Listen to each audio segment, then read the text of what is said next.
Good morning, and thank you for attending this press conference regarding the City of Rocky Mount data event. With me is Mayor Sandy Robertson, Police Chief George Robinson, Amy Staton, Finance Director, and Council Member Richard Joyner. I will be calling on each of them to provide you with an update, and we will accept a few questions after everyone's remarks. But first, as you probably know by now, on August 14th, 2020, the city experienced an incident that affected the operability of our computer systems. Upon discovery, the city immediately launched an investigation. We appreciate your interest in this matter and the assistance you have provided to keep our community up to date. For the past several weeks, we have kept you informed via press releases, the city's website, and social media outlets. We understand that you have additional questions, and as we said, we will provide you relevant updates as additional information became available. And that is what we're going to do today. I am pleased to report that our online bill payment system is operational, and thank our customers for their patience and understanding during the disruption. The technology staff determined files were encrypted, which is symptomatic of a cyber attack.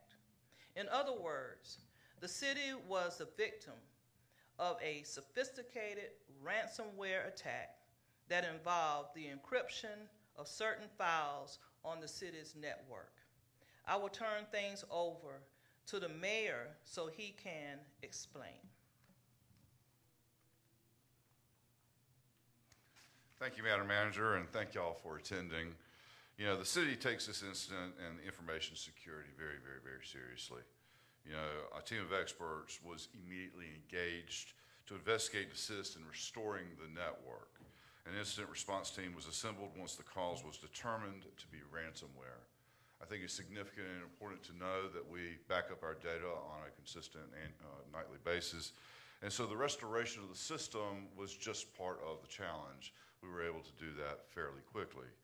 However, the group responsible for this incident demanded that the city pay a ransom, which the city refused to do so. And that was after consultation with the FBI and other law enforcement agencies. The incident response team is still active and consists of forensic professionals, infrastructure recovery experts, and a breach coach in addition to our own city staff. Law enforcement and federal and state officials were notified, and they continue to provide guidance in this matter. The team is still actively engaged in our response and recovery efforts. Now, the forensics team provided investigative analysis to us on August 27th, 2020. And from the analysis, the city was unable to confirm the type of information potentially at risk. So, in an abundance of caution, the city is providing information regarding steps individuals can take to protect their information from potential fraud or misuse. The city has engaged a third-party call center to assist with handling calls of this nature. The city is offering free credit monitoring for potentially impacted customers, vendors, and employees. After this press conference, you'll receive a press release regarding those actions, which will be posted on the city's website, along with a media and substitute notice. This time, I'd like to ask Madam Manager to come and continue with the press conference. Thank you, sir. At this time, I would like to call on Amy Staton, the city's finance director, to walk you through the chain of events. Amy.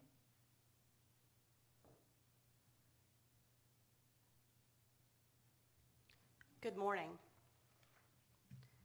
The remediation began immediately on August the 14th with steps to protect the network endpoints and removing the malware. Forensics data was captured and analyzed as components of the network were restored. The city maintains data backups, as the mayor mentioned. The data backups are applied once the infrastructure is determined to be secure and operational with the systems tested prior to releasing for use. Components of the network have safely been restored gradually since August the 14th. At this time, 95% of the network is restored. 80% of business applications are operational. Some city employees have computers that are encrypted and they cannot be restored. In those instances, computers have been ordered and we are in the process of deploying new computers. We estimate that 100% of the network and applications will be operational by the end of this week. The city continues to have 24-hour security monitoring of its network. In parallel with restoring the systems, the city is reviewing and implementing additional policies, procedures, and security safeguards for our network. I'll call on the city manager. Thank you, Ms. Staton. At this time, I would like to call on Chief George Robinson to update you on the law enforcement actions.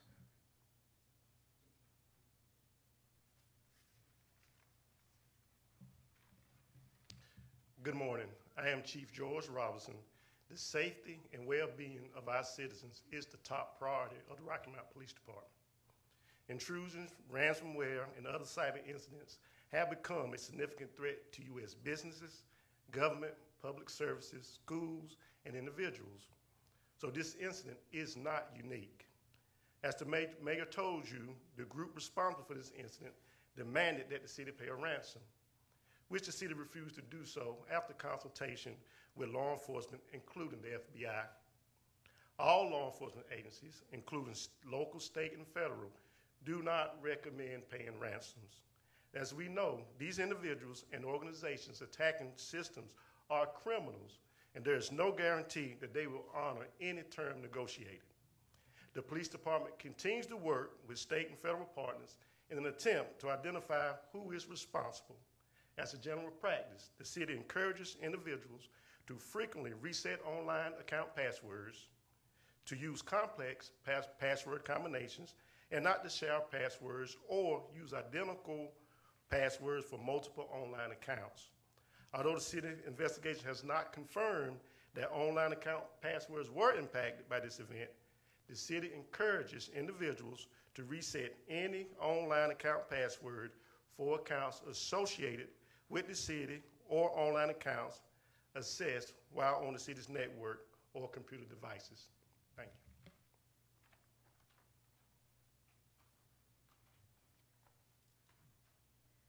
At this time, we would like to entertain any questions that you might have. Question from the Telegram. Could you tell us when you first had indications the system was not functioning properly, where and what departments you detected problems, what was causing it, and how fast the problem spread? A lot of questions rolled up into that one, but so we detected the problem early morning, August the 14th.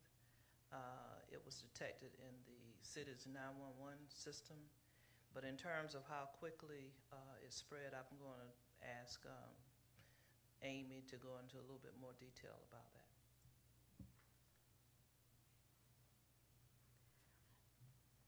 Just to confirm, yes, we had a call from police personnel with not being able to access the network. They quickly called our technology team, who confirmed that they could not access the systems as well. And this particular virus generally spread very quickly. Within seconds, within 3 seconds of someone signing on, it can encrypt their computer.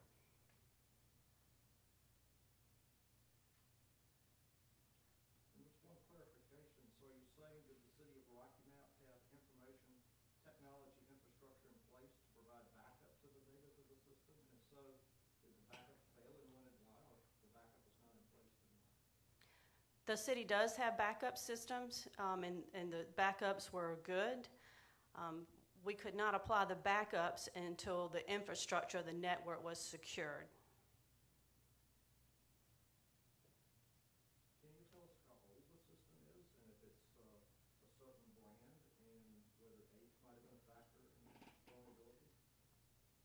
Age is not a factor. Most of our systems are fairly current. The police system in particular was just upgraded recently this year. Different systems have different age on them, but they are current, and the applications are upgraded to be current supported versions. And while I know it's an ongoing investigation, just for the record, can you specify who the person or persons were demanded ransom, what they specifically wanted from y'all, and what did they promise in return for the payment or terms? This is a Conti ransomware. Don't know specifically who the threat actor is. They were demanding Bitcoin payment in return for a tool that would decrypt the encrypted files and any data that they may have taken, but we cannot determine what data they have taken. Is there any indication that the city was specifically targeted, or is this the kind of thing where they get as many people as possible? We don't have any indication that the city was specifically a target. And the IT director, was he unavailable today? That position is currently vacant. When did that go away? So the Chief Technology Officer is a position that was created, I believe, back several years ago. It certainly has been a challenge being able to fill that position.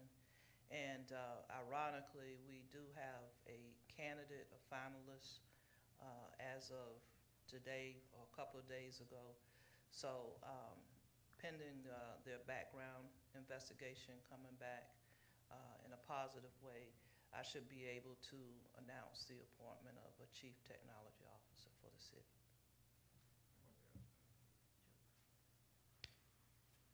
Yeah, you asked whether or not we were specifically targeted, and I think what's important to note is that in this environment, computer hacking and systems hacking is something that's ongoing. In fact, we're seeing a great deal of it. I've been personally impacted through a number of companies that I've owned in the past, and it's not a fun process to go through. I think it is safe to say that in this particular case, all the right protocols were in place in terms of having the data to be able to back up, get back online. What was significant, maybe a little bit different, is that because our servers are located on site, it's hard to switch to a virtual server system, mid-gear to make that restoration. So I think that, again, we've done everything that we could do in my personal experience, and I believe that cyber hacks will continue to be a part of it. I'd like to point out many companies, Target, Wells, and many others have been targeted in the past, and a lot of the information that is at risk is currently available out there on the web as it is. But still, I think that it's also very important to note that the city has taken every precaution as it relates to its current residents to make sure that them, their vendors, and our employees have additional monitoring and can feel like they have the assurance that things will go on as it should be.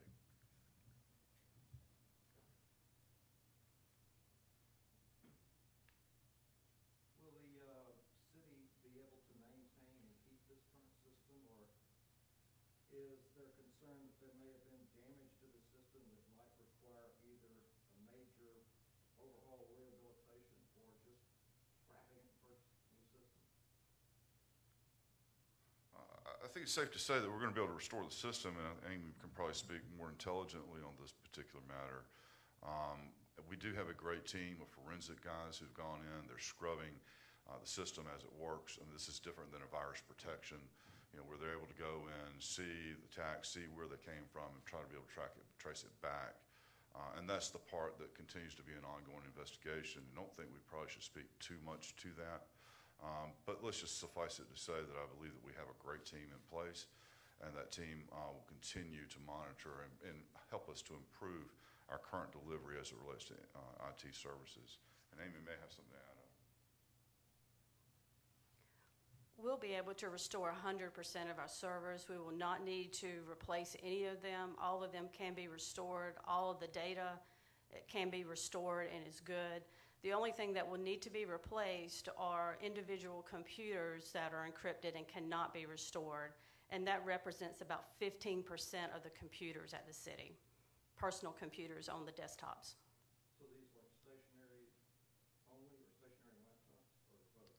Those are stationary desktops and laptops. Those are the endpoints, not the servers. But they would have to be replaced. Those would be replaced. Do y'all have any estimate how much at this point this whole situation is going to cost y'all financially? Not at this time. And again, just confirming, you said you don't know whether residents' information was compromised or even how many of their residents? Not at this time. The forensics is still ongoing. We should be getting additional data on that, but we do not have any confirmation at this time.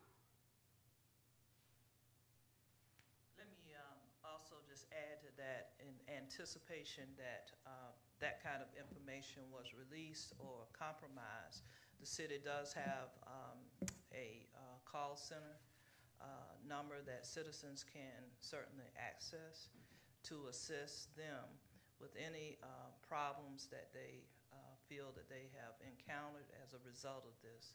And that call center actually opened yesterday.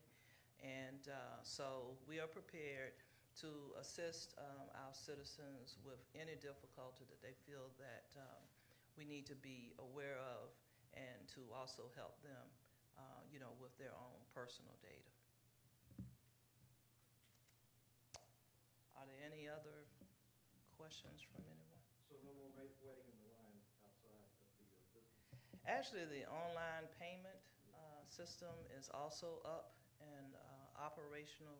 And again, I do want to stress how much we appreciate our customers' patience in this. As has already been stated, unfortunately, this is a part of the world in which we live, and this isn't the first time an organization or a business or a company or industry has been faced with such difficulty. As has already been said, it's not a very pleasant process to go through, but unfortunately it is a necessary one. Anyone else? If not, well, we certainly thank you for your time, and we hope to bring this back 100% within the next couple of days, as the City Finance Director indicated, and thank you again for your time.